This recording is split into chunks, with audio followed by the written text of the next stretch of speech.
Существует мнение, что таблицы, которые мы вставляем в текстовые документы Word, не могут делать автоматические подсчеты.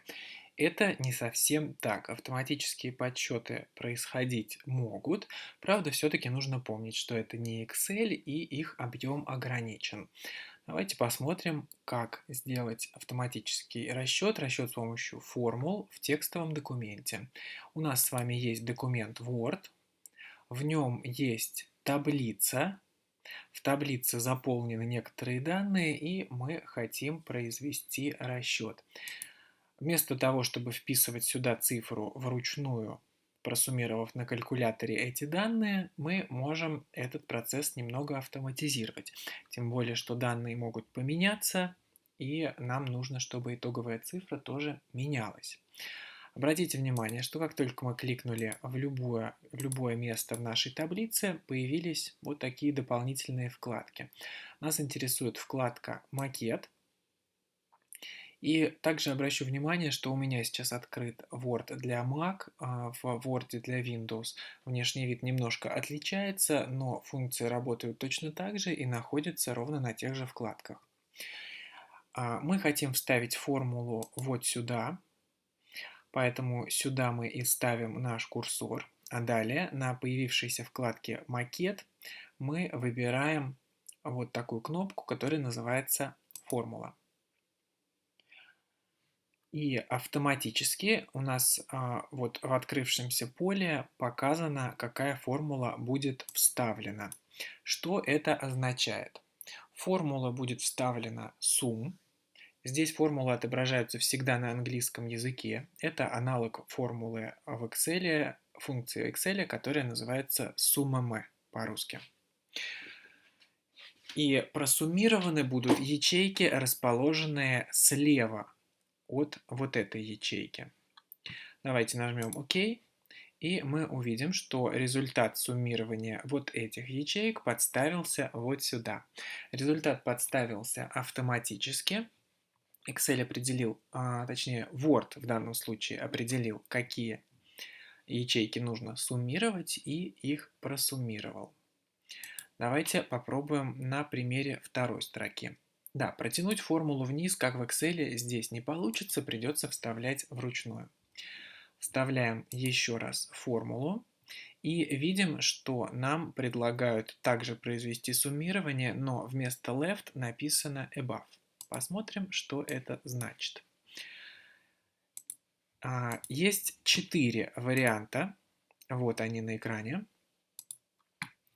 и мы можем использовать в формуле один из них.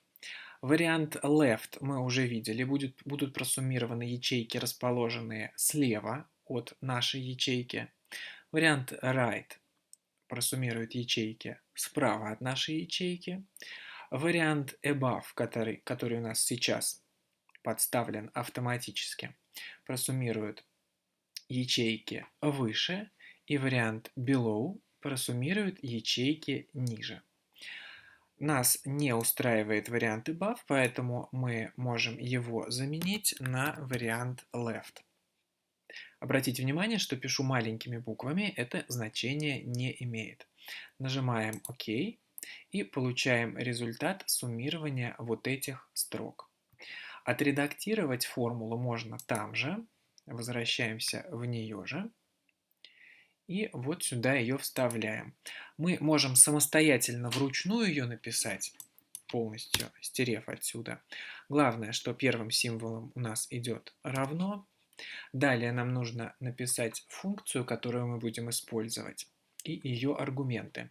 Функции работают не все, ограниченное количество функций будет работать. Это те функции, которые есть в Excel, и увидеть список функций можно вот здесь, вставить функцию.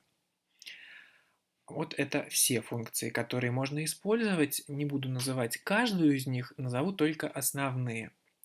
Функция «и», буду говорить их русское название. Функция «средняя», функция «счет», функция «ложь» и к ней же функция «истина», функция «если», функции «максимум» и «минимум», функция «не», функция или, округление. И то, что наиболее часто используется, это функция суммирования. Мы можем здесь выбрать, например, счет.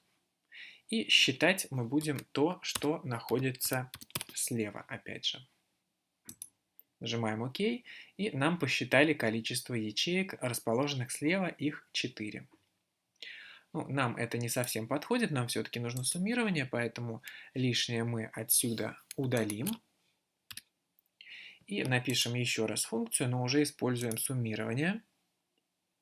И в качестве аргументов, если до этого мы указывали один из вариантов right, left, above and below, теперь мы можем использовать и стандартный вариант суммирования, который мы используем в Excel, это название ячеек.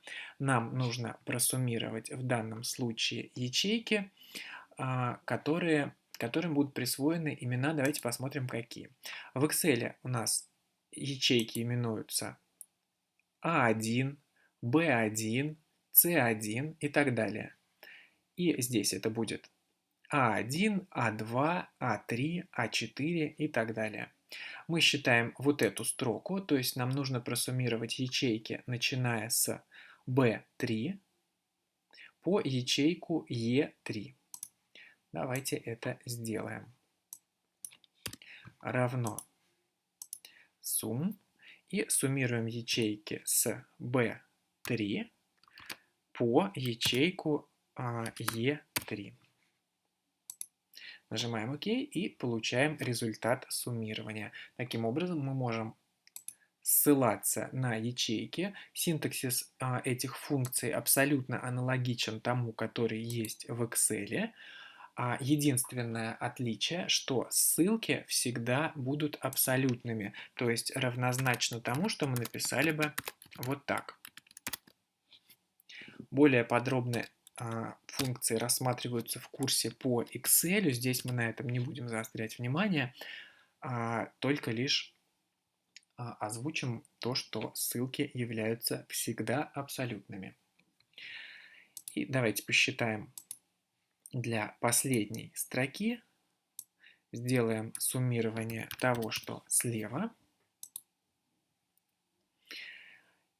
И давайте теперь представим, что у нас поменялись какие-то данные. Ну, например, мы добавим везде по сотне в первом квартале. Таким образом, наш результат, если он был у нас до внесения этих изменений 300, то теперь он должен стать явно больше, чем 300.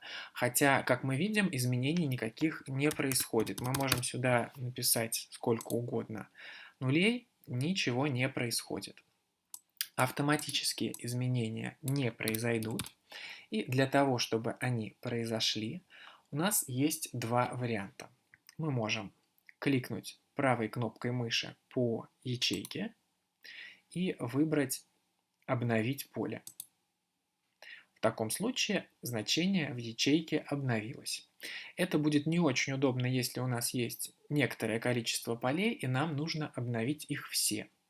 Это можно сделать также не кликая в каждую ячейку. Для этого нам нужно выделить все ячейки, которые мы будем обновлять. Ну или можно выделить сразу вообще всю таблицу. А далее мы просто нажимаем клавишу F9. И значения всех абсолютно вычисляемых полей, у нас их 3, обновляются в автоматическом режиме. Этот урок – часть большого и более подробного курса. Записаться на курс вы можете на сайте sreda31.ru.